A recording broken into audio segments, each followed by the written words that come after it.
conteúdo. Então, na primeira atividade, refere-se ao primeiro período da filosofia, né?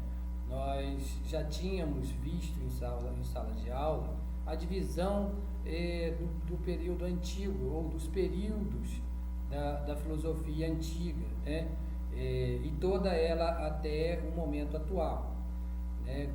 Então temos uma grande divisão, que é a filosofia antiga, filosofia medieval, filosofia moderna e filosofia contemporânea. São 4 grandes períodos, sendo que a gente vê esse primeiro período também que é dividido, né? E a videoaula que eu passei para vocês estava falando exatamente disso, do primeiro período, que é a filosofia antiga, que por sua vez é dividido em outros 4 períodos.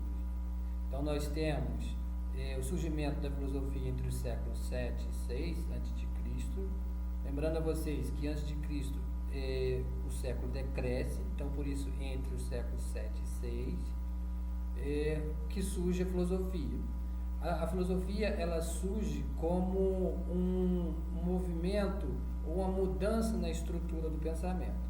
Que a estrutura do pensamento até então era uma estrutura mitológica, né, na qual estava povoada essa explicação do mundo, essa concepção do mundo, estava povoada por histórias fantásticas, né, ou sobrenaturais no sentido de serem divinas, de ser algo para além da física, uma coisa metafísica. Então, o que acontece lá entre os séculos 6 e 7 tem a ver com essa mudança na explicação que o ser humano dá ao mundo e à realidade que o cerca. Se nesse período anterior ao surgimento da filosofia se explicava através da mitologia, né? Mito e logos é como se fosse uma coisa semi-lógica. Ela não é uma lógica pura tal como a razão, que vai ser a partir da filosofia. E a filosofia surge em Mileto. Mileto, uma colônia jônica. Isso quer dizer o quê, professor? Quer dizer que ela fazia parte da Grécia Antiga. E era não uma colônia, como se diz, mas era uma pequena cidade-estado muito rica, né? E esse fator econômico é um fator, foi até a primeira pergunta, uma das primeiras questões da atividade. Quais os fatores que propiciaram o surgimento da filosofia? Um dos fatores é o fator econômico. De que maneira? De maneira que as pessoas já tinham resolvido seus problemas econômicos, então elas tinham tempo, que é o que os gregos chamam de ócio produtivo. Ela tinha tempo para não fazer nada, e aí nesse fazer nada é que ela pensou, né? E inventou, ou melhor, elaborou uma estrutura de pensamento racional. E a partir dessa estrutura começou-se a explicar a realidade. Então, um dos fatores que propicia é o econômico. Qual outro fator que propicia o surgimento da filosofia que vocês deveriam ter respondido lá na questão 1? Muita gente se confundiu. É a questão cultural, né? O choque entre culturas daquela época fizeram com que as explicações mitológicas se confrontassem, né? Quer dizer, porque a mitologia egípcia é diferente da mitologia grega, que por sua vez é diferente da mitologia da Ásia, né? E com a expansão marítima, essas culturas começaram a se chocarem ou se encontrar. Ou seja, enquanto uns eram monistas, ou seja, acreditando num Deus só, numa coisa única, outros eram politeístas, como os gregos, haviam vários deuses, né? Então, as pessoas, os indivíduos começaram a refletir, mas por que a explicação do mundo para os egípcios é assim e não da nossa forma? o nosso Deus está certo, ou deles está correto, ou deles está errado e o nosso certo. Então, essas questões culturais também é outro fator que leva ao surgimento da filosofia.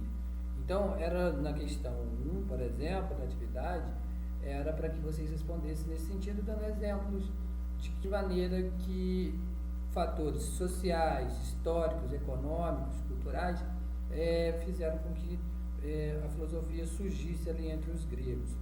E esse período de surgimento é conhecido também como milagre grego, outra questão da atividade. O que era o milagre grego? O milagre grego é exatamente a passagem dessa estrutura de pensamento mitológico para uma estrutura de pensamento racional, que nesse primeiro período, dos primeiros filósofos ali, Tales e tal, não era chamada filosofia. A palavra filosofia, ela virá algum tempo depois, um século depois, com Pitágoras, que junta duas palavras gregas, filo e sofia. Filo quer dizer amizade ou amor, e sofia quer dizer sabedoria. Então, filosofia é amor à sabedoria, ou amizade à sabedoria. E foi Pitágoras que cunhou essa palavra para designar essa nova área do conhecimento que surgia ali entre os séculos 6 e 7. Pois bem, outra coisa tratada nesse período é o que eles buscavam, o que os primeiros filósofos buscavam.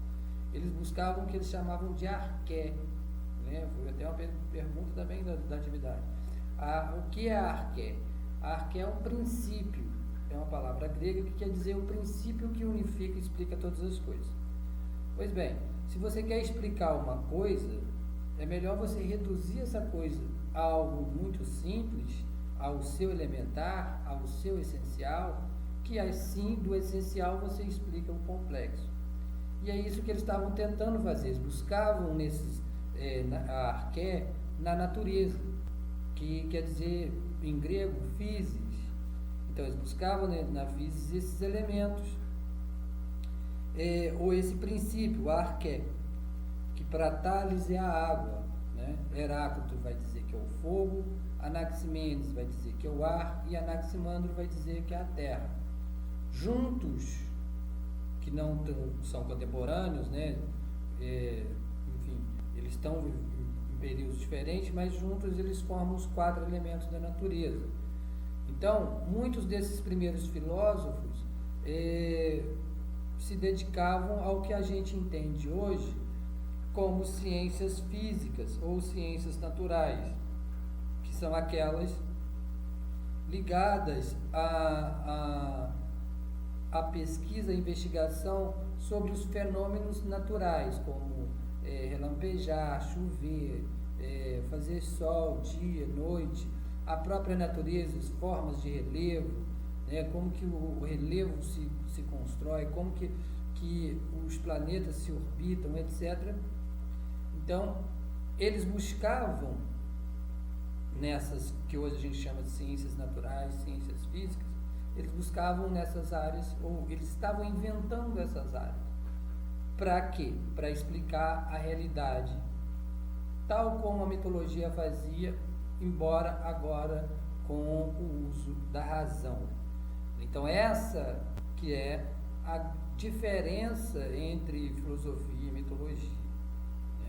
E por eles estudarem a physis, por eles terem a physis como objeto e a arqué como objetivo, buscar a arqué, eles ficaram conhecidos como filósofos físicos ou filósofos da natureza.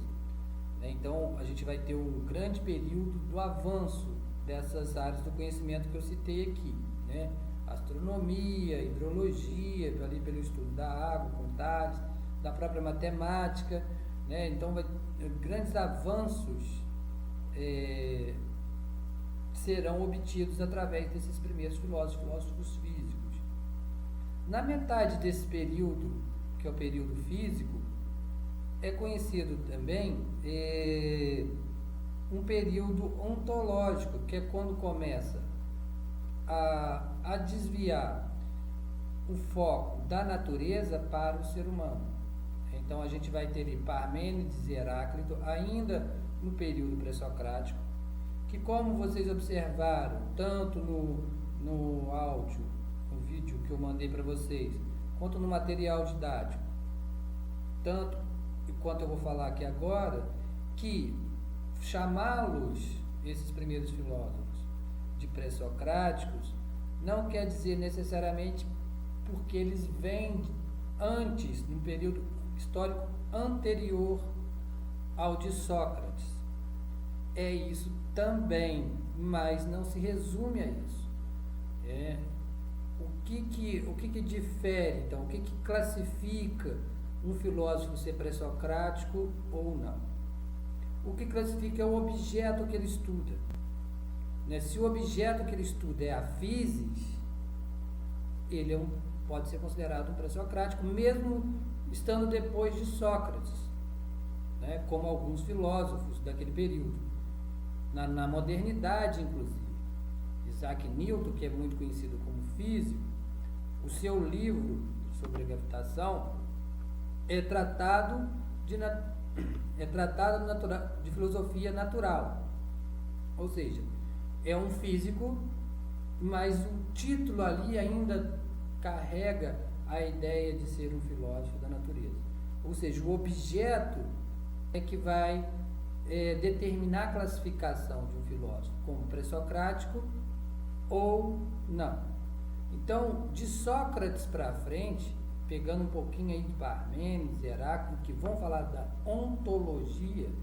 Ontologia quer dizer estudo do ser humano.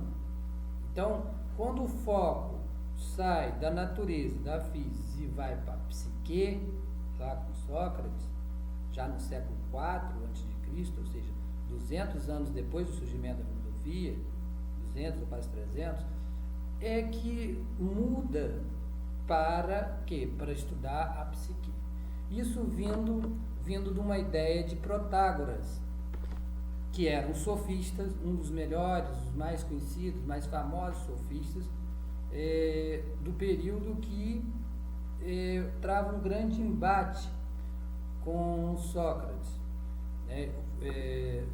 E ele é sofista por quê? Sofista quer dizer sofisticado.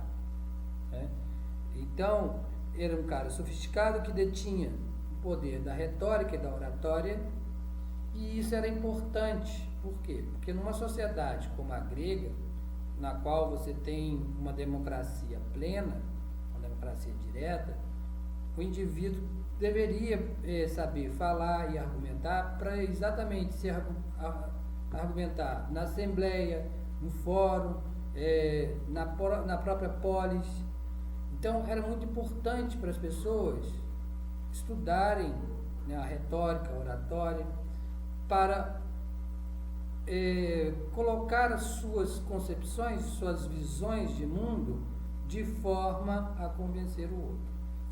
Para Sócrates, isso é diferente, porque o filósofo, diferente do sofista, ele não está se importando em ganhar o diálogo, e sim encontrar a verdade. E é por isso que vem a frase famosa que todos conhecem, que quando, no oráculo de Delfos, diz que Sócrates era o mais sábio. Então saíram perguntando